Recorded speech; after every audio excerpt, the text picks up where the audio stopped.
Subscribe करें GST platform YouTube channel को और बेल आइकन प्रेस कर लें जीएसटी और इनकम टैक्स की वीडियोस सबसे पहले देखने के लिए। Good morning friends, GST platform के यूट्यूब चैनल में आप सभी का स्वागत है।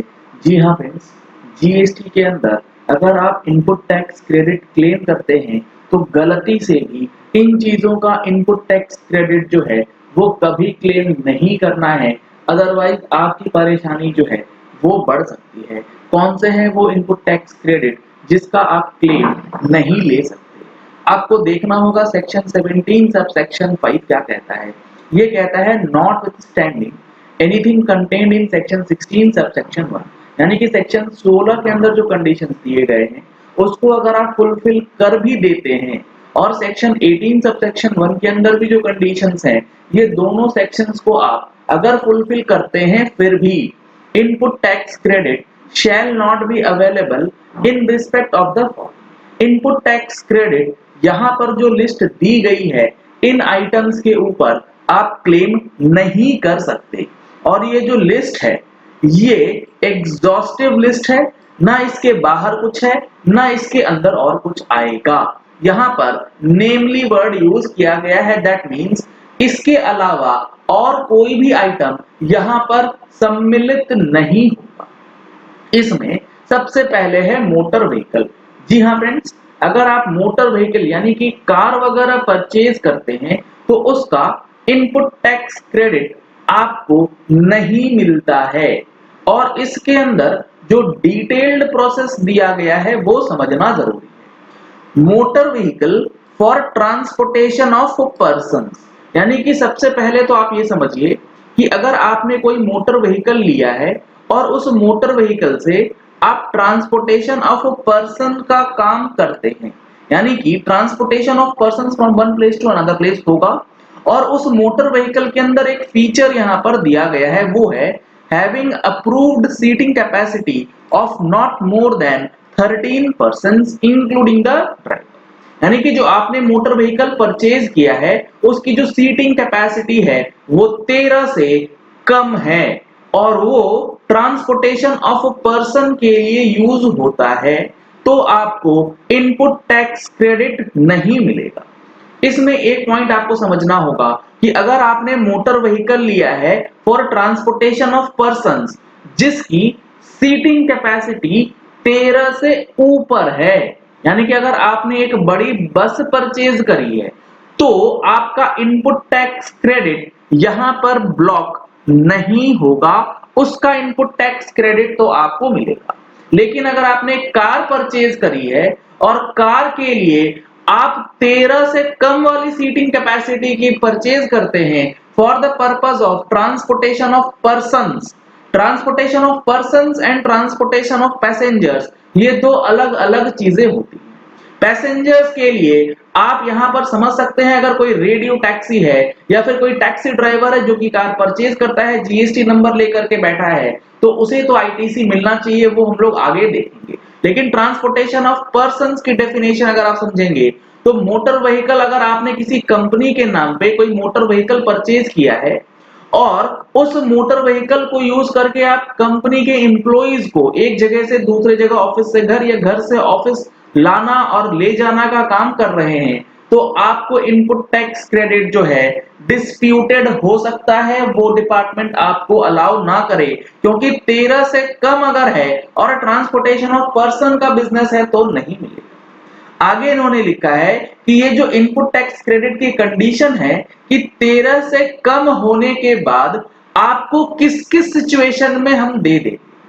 जैसे अगर आप कार परचेज करते हैं तो कार परचेज और सेल की बिजनेस में अगर आप इंक्लूडेड हैं तो आपका जो कार है वो 13 से कम हो या 13 से ज्यादा हो उससे कोई मतलब नहीं है, आपको इनपुट टैक्स क्रेडिट मिल जाएगा। यानी कि फर्दर सप्लाई अगर आप करते हैं उस मोटर व्हीकल का तो आपको मिलेगा। इसके बाद ट्रांसपोर्टेशन ऑफ पैसेंजर्स, अगर आप ट्रांसपोर्टेशन ऑफ पैसेंजर के बिजनेस में हैं तो आपको इनपुट टैक्स क्रेडिट जो है वो दे दिया जाएगा। हो सकता है कि आपकी कार जो है वो 13 सीटिंग कैपेसिटी से कम की हो, फिर भी कोई दिक्कत नहीं आएगी। तीसरा है imparting training on driving such motor vehicles. आपने कार परचेज करी है और कार परचेज करने का पर्पस है कि आप कार सिखाने के बिजनेस में इंक्लूडेड हैं, यानी कि आप कार को सिखाने के लिए ट्रेनिंग देते हैं। तो मोटर कार के केस में आपको इन 3 सिचुएशंस के अलावा और किसी सिचुएशन में इनपुट टैक्स क्रेडिट नहीं मिलेगा अगर आपकी सीटिंग कैपेसिटी 13 से कम है। 13 से ऊपर है फिर कोई भी दिक्कत आपको नहीं है। अगला है वेसल्स एंड एयरक्राफ्ट। इसी तरीके की जीएसटी अपडेट्स और इनकम टैक्स अपडेट से रिलेटेड आपको हमारी मंथली टैक्स मैगजीन में हर महीने इंफॉर्मेशन जो है शेयर की जाती है। अगर आपने अभी तक हमारी मंथली टैक्स मैगजीन की सब्सक्रिप्शन नहीं ली है तो आप इन नंबर्स पे कॉल करके डिटेल्स ले सकते हैं और अपनी सब्सक्रिप्शन जो है वो करा सकते हैं। कार के बाद जब वेसल्स और एयरक्राफ्ट की बात आएगी तो यहाँ पर सीटिंग कैपेसिटी की बात नहीं आती है। वेसल्स का मतलब हो गया शिप्स, एयरक्राफ्ट का मतलब हो गया जो हवाई जहाज होते हैं। ये कहा गया है यहाँ पर कि वेसल्स एंड एयरक्राफ्ट का इनपुट टैक्स क्रेडिट आपको नहीं मिलेगा, but except when they are used. अगर आप वेसल्स और एयरक्राफ्ट को इस पर्पस के लिए यूज करते हैं तो आपको इनपुट टैक्स क्रेडिट मिल जाएगा। इसमें सबसे पहले आप समझ लीजिए कि अगर आप वेसल्स और एयरक्राफ्ट परचेज करते हैं और उसका यूज करते हैं for the purpose of transportation of goods.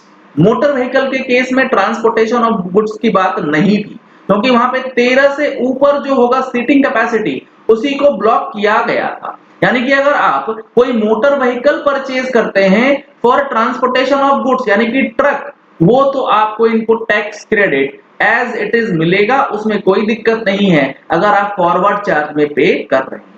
लेकिन वेसल्स एंड एयरक्राफ्ट के लिए यहाँ बता दिया गया है कि ट्रांसपोर्टेशन ऑफ गुड्स के लिए अगर परचेज है तो आईटीसी दे दिया जाएगा। इसके अलावा अगर आप वेसल्स और एयरक्राफ्ट परचेज करते हैं फिर उसका सेल करते हैं यानी कि फर्दर सप्लाई कर रहे हैं वैसे वेसल्स और एयरक्राफ्ट का, तो भी आपको आईटीसी मिलेगा। इसके बाद ट्रांसपोर्टेशन ऑफ पैसेंजर्स यानी कि आप शिप के अंदर पैसेंजर्स को from one destination to another destination ले जाने का बिजनेस में है तो भी आपको इनपुट टैक्स क्रेडिट मिलेगा। जो आपके फ्लाइट्स हैं उसका आईटीसी मिलेगा फ्लाइट की कंपनीज को। इम्पार्टिंग ट्रेनिंग ऑन नेविगेटिंग सच वे यानी कि उस वेसल्स के अंदर जो ट्रेनिंग वाली चीज है वो भी आप कर रहे हैं तो भी आपको आईटीसी जो है वो दिया जाएगा। और जो एयरक्राफ्ट है उसको उड़ाने की ट्रेनिंग आप देते हैं, फ्लाइंग ऑफ एयरक्राफ्ट की ट्रेनिंग दे रहे हैं आप एयरक्राफ्ट परचेज करके, तो भी आपको इनपुट टैक्स क्रेडिट जो है वो दे दिया जाएगा। तो कार और वेसल्स एयरक्राफ्ट से रिलेटेड इनपुट टैक्स क्रेडिट जो है ये नए अपडेट जो है आ चुके हैं। इसके अलावा और किसी चीज का इनपुट टैक्स क्रेडिट आप क्लेम नहीं कर पाएंगे अगर आपने मोटर व्हीकल, वेसल्स या एयरक्राफ्ट परचेज किया है। और इन सब से रिलेटेड जो इंश्योरेंस, रिपेयर, मेंटेनेंस है उसका क्रेडिट आप तब ले पाएंगे जब आपने ऊपर जो हमने अभी डिस्कस किया है, अगर आप कार का आईटीसी लेते हैं तो उससे रिलेटेड इंश्योरेंस, रिपेयर, मेंटेनेंस का आईटीसी मिलेगा। कार का आईटीसी नहीं मिला उससे रिलेटेड इंश्योरेंस और रिपेयर मेंटेनेंस का आईटीसी भी नहीं दिया जाएगा। ये काफी इंपॉर्टेंट है, काफी लोग ये सवाल पूछते हैं कि एयरक्राफ्ट, मोटर व्हीकल्स और कार के लिए इनपुट टैक्स क्रेडिट कब क्लेम करना है और कब क्लेम नहीं करना है। चलिए इस वीडियो को यही एंड करते हैं। आशा करते हैं कि आपको ये वीडियो पसंद आया होगा और समझ आ गया होगा कि इनपुट टैक्स क्रेडिट किस चीज का लेना है और किस चीज का नहीं लेना है। अगर आपको जीएसटी के अंदर रिफंड की क्लासेस लेनी है, अपील की क्लासेस लेनी है या फिर टीडीएस रिटर्न फाइलिंग करने में कोई परेशानी आती है तो आप उसके लिए हमारा mobile application GST platform download कर सकते हैं। वीडियो के डिस्क्रिप्शन बॉक्स में आपको लिंक दिया गया है, वहां से जा करके आप कोर्सेज परचेज कर सकते हैं। डिटेल्स के लिए जो नंबर्स आपको मैगजीन के लिए दिए हैं सेम नंबर पे आप कॉल करके फर्दर जानकारी ले सकते हैं। Thank you and have a nice day.